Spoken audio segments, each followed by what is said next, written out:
Salam sejahtera untuk kita semua. Perkenalkan, nama saya Ahmad Firmanasari, dosen pada program studi Teknologi Hasil Pertanian, Fakultas Pertanian, Universitas Teknologi Sulawesi, UTS, Makassar. Melalui kesempatan ini, saya akan menjelaskan pernyataan diri dosen dalam bentuk kerja Tridharma Perguruan Tinggi atau PDD UKT PT dalam bidang pengajaran sebagai salah satu prasyarat sertifikasi dosen tahun 2025. Saya mengampu salah satu mata kuliah wajib, yaitu Manajemen Industri Hasil Pertanian dengan bobot 3 SKS yang diprogramkan pada semester 4. Secara umum, mata kuliah ini adalah mata kuliah inti pada program studi Teknologi Hasil Pertanian yang mempelajari tentang konsep, prinsip, dan praktik pengelolaan industri hasil pertanian, mulai dari perencanaan produksi, pengolahan sumber daya, pengendalian mutu, hingga strategi pemasaran produk hasil pertanian. Adapun teknik pengajaran yang saya terapkan adalah metode DIA, yakni Delivery, Interaction, and Assessment. Pendekatan ini dipandang mampu memberikan peluang kepada mahasiswa untuk terlibat secara lebih aktif dalam pengembangan kemampuan kognitif mahasiswa selama proses pembelajaran di dalam ruang kelas. Dalam aspek delivery, saya menerapkan berbagai metode pembelajaran seperti ceramah, presentasi, pertemuan tatap muka, serta pembelajaran daring. Pendekatan ini dimaksudkan untuk memfasilitasi mahasiswa agar dapat memahami materi secara optimal. Pada aspek interaction, mahasiswa didorong untuk aktif berinteraksi di kelas. Oleh karena itu, saya mengadakan diskusi kelompok guna memastikan keterlibatan aktif mahasiswa dalam proses pembelajaran. Sementara pada aspek assessment, saya memberikan tugas-tugas yang dirancang secara sistematis, seperti analisis materi, kuis, dan studi kasus. Hal ini bertujuan untuk menilai sejauh mana mahasiswa mampu menyerap dan memahami materi yang telah disampaikan. Sistem pembelajaran dilakukan pada mata kuliah Manajemen Industri Hasil Pertanian adalah sistem blended learning, yakni suatu sistem yang menggabungkan antara metode pembelajaran daring dan metode pembelajaran luring, dengan mengutamakan peran dan keaktifan mahasiswa melalui pembelajaran kolaboratif, diskusi kelompok, dan penugasan melalui LMS, yakni Learning Management System, melalui platform e-study Universitas Teknologi Sulawesi. Capaian pembelajaran mata kuliah ini adalah: pertama, mahasiswa mampu menerapkan teknik pengolahan hasil pertanian untuk meningkatkan nilai tambah dan daya saing produk. Kedua, mahasiswa mampu mengelola biaya, anggaran, dan investasi dengan prinsip manajemen keuangan dalam industri pertanian. Ketiga, mahasiswa mampu menganalisis pasar dan mengelola rantai pasok hasil pertanian. Dan yang keempat, mahasiswa mampu menerapkan manajemen keuangan dalam industri pertanian.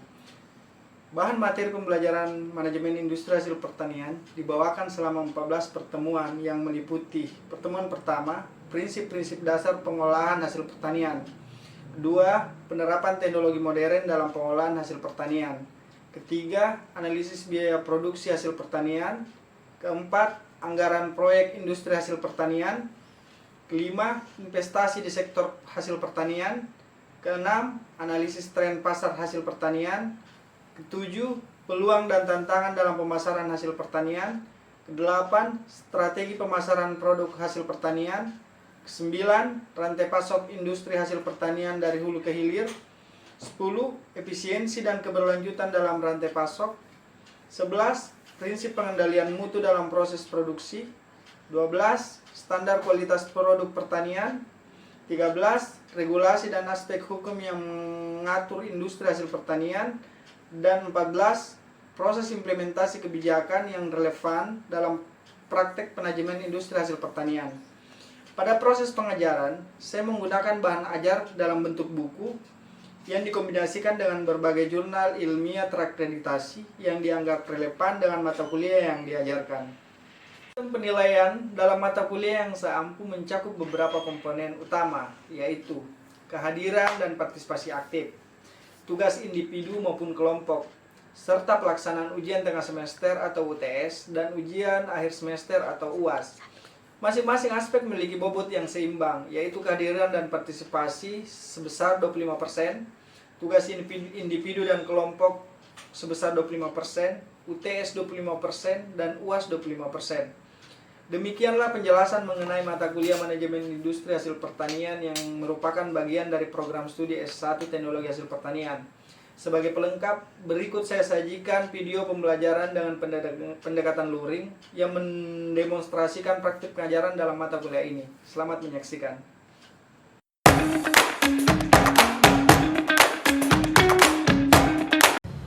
Assalamualaikum warahmatullahi wabarakatuh.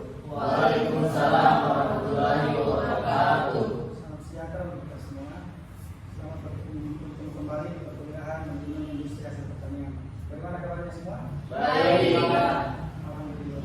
Saya demikian. Baiklah, hari ini kita lanjutkan pertemuan. Sekarang kita sudah masuk di pertemuan ke-7. Minggu lalu kita di pertemuan ke-6 yaitu terkait tren pemasaran hasil pertanian. Barangkali mungkin masih ada yang mengganjal yang ingin dipertanyakan, mungkin bisa ditanyakan. Tidak ada, Pak. Sebentar aja, Pak. Oke, baik. Kita langsung saja masuk ke materi ke-7, pertemuan ke-7 yaitu peluang dan tantangan pemasaran hasil pertanian.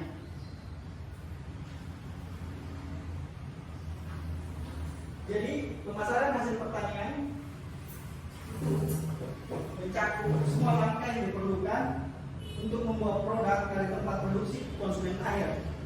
Jadi tempat produksi itu mulai dari dia ditanam sampai pada akhirnya dia berada di konsumen akhir. Konsumen akhir yang dimaksud itu adalah kita yang berbelanja di pasar. Nah, itu yang dimaksud. Selanjutnya, pemasaran hasil pertanian itu berfungsi untuk memenuhi kebutuhan preferensi konsumen dengan menyediakan produk pertanian dalam jumlah, kualitas, waktu dan tempat yang tepat. Oke, next. Jadi bicara tentang pemasaran hasil pertanian, ada elemen pemasaran hasil pertanian. Nah, elemen pemasaran pertanian itu dia berbicara mulai dari yang diproduksi, pengolahan, distribusi, penjualan, pelayanan hingga pelayanan pelanggan. Nah, produksi itu adalah tahap awal di mana produk ditanam atau dihasilkan oleh petani. Nah, di sini adalah aspek budidaya, di mana petani menanam, kemudian masuk ke aspek pengolahan. Ketika tanaman sudah tumbuh, sudah dipanen, kemudian diolah. Di sinilah proses mengubah produk mentah menjadi produk yang siap untuk dijual atau dikonsumsi. Nah, setelah itu dia masuk ke distribusi. Distribusi itu mencakup tentang transportasi dan penyebaran produk ke pasar-pasar yang berbeda. Jadi barang ini pada akhirnya akan distribusi ke pasar-pasar yang berbeda. Ada ke toko kelontong, ada ke pasar tradisional, ada ke supermarket dan sebagainya. Dia didistribusi ke situ. Nah, penjualan ini yang dimaksud adalah aktivitas menjual produk kepada konsumen akhir, baik melalui model tradisional, supermarket atau platform online. Nah, yang terakhir adalah pelayanan pelanggan, yaitu menyediakan layanan pemajuan untuk memastikan kepuasan konsumen untuk membangun loyalitas. Next. Nah, ada komponen kunci dalam pemasaran pertanian. Yang pertama yaitu rantai pasok, kedua yang tambang, ketiga infrastruktur, dan keempat informasi pasar. Mari kita bahas satu persatu. Nah, rantai pasok. Rantai pasok di sini melibatkan semua pihak yang terlibat dalam produksi dan distribusi produk, termasuk petani, pengolah, distributor, pengecer, dan konsumen. Ini berada dalam satu rangkaian rantai pasok. Nah, nilai tambah. Pengolahan dan pengepakan dapat menambah nilai produk, membuatnya lebih menarik bagi konsumen dan dapat dijual dengan harga yang lebih tinggi. Tentu barang yang dikepak dengan baik, tentu harganya akan berbeda dengan barang yang langsung dijual. Oke? Nah, selanjutnya infrastruktur. Infrastruktur itu sangat berguna dalam pemasaran hasil pertanian karena transportasi, penyimpanan, dan fasilitas pengolahan yang memadai sangat penting untuk pemasaran yang efisien. Kalau misalnya kita memiliki, kalau misalnya di daerah ketinggian di mana orang petani menjual sayuran, tapi karena tidak ada jalanan rusak, tidak ada kulkas untuk pendingin dan sebagainya, maka produk-produk itu akan mudah rusak. Makanya di sini pentingnya infrastruktur. Atau jalan terjadi longsor dan sebagainya, maka transportasi terhambat. Dan yang terakhir adalah informasi pasar. Nah, pengetahuan tentang permintaan konsumen, harga pasar dan tren pasar membantu petani dan pedagang membuat keputusan yang lebih baik. Makanya petani sebenarnya butuh informasi terkait harga. Dia harus update, karena kapan tidak dia akan mudah memahami oleh harga. Dia akan menjual murah atau karena dia tidak punya standar harga. Makanya dia butuh terus memantau harga pasar. Nah, ada pun tujuan pemasaran hasil pertanian yaitu pertama memaksimalkan keuntungan. Kita memasarkan hasil produk pertanian itu untuk memaksimalkan keuntungan. Kita ingin untung yang maksimal melalui strategi yang tentang pengelolaan biaya. Yang kedua itu memenuhi permintaan konsumen, yaitu menyediakan produk yang sesuai dengan kebutuhan dan preferensi konsumen. Nah, disinilah berlaku yang namanya supply demand. Yang kedua yaitu memenuhi permintaan konsumen. Nah, disinilah berlaku supply demand. Ada permintaan dan penawaran. Jadi produk yang kita jual itu sesuai dengan permintaan pasar. Kan tidak mungkin kita menjual produk yang sebenarnya pasar tidak membutuhkan itu. Sama saja itu merugikan. Nah, yang ketiga yaitu meningkatkan efisiensi rantai pasok. Dalam arti mengurangi pemborosan dan biaya dengan mengoptimalkan setiap tahap dalam rantai pasok. Kan kadang kita terlalu banyak pengeluaran, padahal sebenarnya itu bisa diefektifkan dalam proses pemasaran. Nah, dan yang terakhir adalah membangun hubungan jangka panjang. Tentu kita ingin membangun pasar yang berkelanjutan. Misalnya ketika saya menjual produk, tentu tidak hanya sekali atau 2 kali, tapi saya ingin tetap berkelanjutan. Kita tetap berbelanja ke saya. Nah, ini yang perlu dibangun. Oke? Next. Nah, ada berbagai tantangan pemasaran hasil pertanian. Nah, yang sempat saya identifikasi yaitu pertama fluktuasi harga. Nah, fluktuasi harga ini, harga produk pertanian dapat berfluktuasi dengan cepat karena berbagai faktor. Kenapa dia bisa berfluktuasi? Karena misalnya tiba-tiba terjadi banjir, cuaca tidak menentu, dan berbagai hal yang lain. Yang pasti ada berbagai macam faktor-faktor yang membuat dia bisa terjadi naik turun harga. Yang kedua adalah persaingan pasar. Nah, produk lokal dan internasional dapat mempengaruhi harga dan pangsa pasar. Nah, kalau misalnya kita punya produk lokal, tapi pasar kita ini juga dibanjiri oleh produk-produk internasional, tentu kita akan kesulitan untuk bersaing. Kenapa? Karena mungkin produknya lebih bagus, dia punya brand yang lebih bagus dan sebagainya, sistem pemasaran yang lebih bagus dan sebagainya. Hasil kita kerepotan untuk menjual, kesulitan untuk menjual. Yang ketiga adalah perubahan iklim. Seperti yang saya bahas pertama tadi, itu berdampak pada ketersediaan dan kualitas produk. Perubahan iklim itu misalnya terjadi pemanasan global, panen gagal dan sebagainya, kualitas menurun dan sebagainya. Maka ini semua menjadi tantangan pemasaran hasil pertanian. Tapi di balik tantangan ada juga peluang pemasaran hasil pertanian, apalagi di era internet sekarang ini kan. Nah, yang pertama peluang itu adalah perkembangan teknologi. Nah, perkembangan teknologi mencakup saat ini seperti penggunaan e-commerce, media sosial, dan teknologi informasi untuk menjangkau pasar yang lebih luas. Sekarang kita kenal mungkin yang namanya marketplace. Orang sudah menjual produk di sana. Mereka tidak harus ke pasar retail, tidak harus ke pasar tradisional untuk menjual, tapi dia bisa mengupload produk-produknya dan produk ke dalam, terjadi transaksi, jual beli dan sebagainya. Itu pasar. Nah, ini peluangnya hari ini. Sebenarnya ini lebih mudah. Kita tidak harus membuang waktu, tenaga dan sebagainya. Ini salah satu peluang. Nah, yang kedua itu adalah pasar internasional. Nah, peluang ekspor produk pertanian ke luar negeri. Sekarang di era-era globalisasi kan kita sudah batas-batas antar negara itu sudah terbuka, makanya kita bisa saling bertransaksi, melakukan penjualan, ekspor, impor dan sebagainya. Jadi kita bisa langsung menjual ke Cina produk-produk kita, ke Jepang, ke Malaysia dan sebagainya. Begitupun sebaliknya di negara-negara mereka bisa langsung menjual. Nah, yang pertanyaannya adalah, pun dia adalah peluang, tapi kita memang harus mempersiapkan diri untuk bersaing dengan pasar internasional. Karena pun kita bisa menjual ke Cina, belum tentu produk-produk kita mampu bersaing dengan banyak produk-produk dari negara lain. Orang orang sudah menjual produk di sana. Mereka tidak harus ke pasar retail, tidak harus ke pasar tradisional untuk menjual, tapi dia bisa mengupload produk-produknya, gambar produk ke dalam, terjadi transaksi, jual beli dan sebagainya. Itu pasar. Nah ini peluangnya hari ini sebenarnya. Ini lebih mudah. Kita tidak harus membuang waktu, tenaga dan sebagainya. Ini salah satu peluang. Nah yang kedua itu adalah pasar internasional. Nah peluang ekspor produk pertanian ke luar negeri. Sekarang di era-era globalisasi kan kita sudah batas-batas antar negara itu sudah terbuka, makanya kita bisa saling bertransaksi, melakukan penjualan, ekspor, impor dan sebagainya.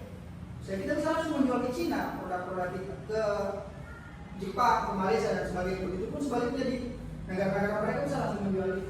Nah yang pertanyaannya adalah, pun dia ada peluang, tapi kita memang harus mempersiapkan diri untuk bersaing dengan pasar internasional. Karena pun kita bisa menjual ke Cina, belum tentu produk-produk kita mampu bersaing dengan banyak produk-produk dari negara lain. Oke? Nah, kesimpulannya adalah pertama, pemasaran hasil pertanian adalah proses yang kompleks dan menyeluruh yang melibatkan banyak pihak dan tahap. Sepakat dengan itu? Ya, melibatkan banyak pihak. Mulai dari hulu ke hilir dan sebagainya. Dan kedua, efektivitas pemasaran sangat bergantung pada pengetahuan tentang pasar. Kalau kita tidak tahu tentang pasar, itu tidak efektif bagi kita. Malah semakin ruwet jadinya. Infrastruktur yang memadai dan kemampuan untuk mengelola tantangan serta memanfaatkan peluang yang ada. Sampai di sini tidak ada pertanyaan? Saya Pak. Oke, silakan.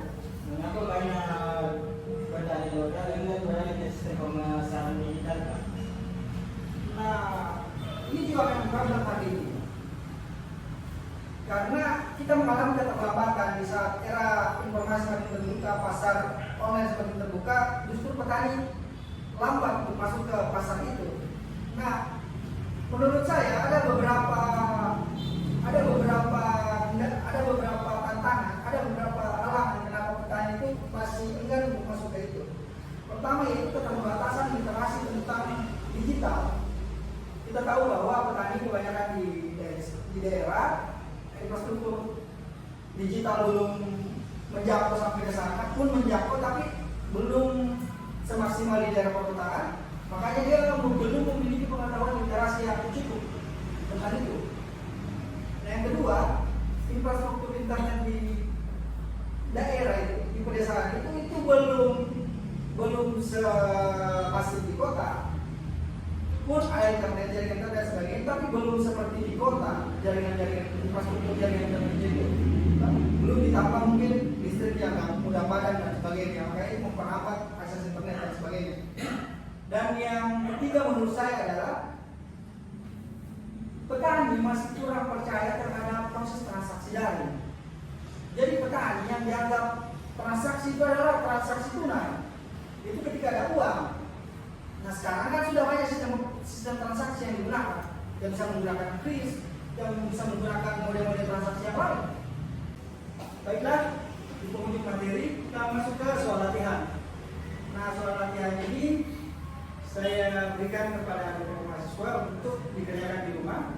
Tapi sebelum itu saya akan memberikan penjelasan sedikit tentang soal yang akan dikerjakan. Nah soalnya itu adalah identifikasi peluang dan tantangan pemasaran hasil pertanian disertai dengan argumentasi selain yang telah dibahas dalam materi kuliah tadi. Jadi saya harapkan Anda mencari argumentasi lain peluang dan tantangan pemasaran hasil pertanian itu di luar dari apa yang telah saya bahasakan tadi. Nah tugas ini dibuat dalam dua bentuk, yang satu dinamasikan di dalam bentuk PDF, terus yang satunya dibuatkan slide PPT. Nah slide PPT ini akan kita diskusikan di depan. Jadi saya harap dari mahasiswa akan presentasikan satu persatu. Nah tugas yang di PDF-kan itu diupload saja masuk di LMS, di study. Nah itu sekalian saya jadikan sebagai bukti absensi bahwa yang kumpul tugas sekaligus sebagai bukti kehadiran. Sampai di sini paham? Ya. Ditanyakan lagi sebelum saya akhiri perjualan kita hari ini. Paham Pak. Oke, baiklah kalau begitu. sudah di penghujung materi. Ini sudah di pertemuan ke-7 minggu depan kita melakukan diskusi terkait yang soal yang tadi. Karena itu mungkin terima kasih atas kehadirannya. Saya ucapkan banyak terima kasih. Assalamualaikum warahmatullahi wabarakatuh.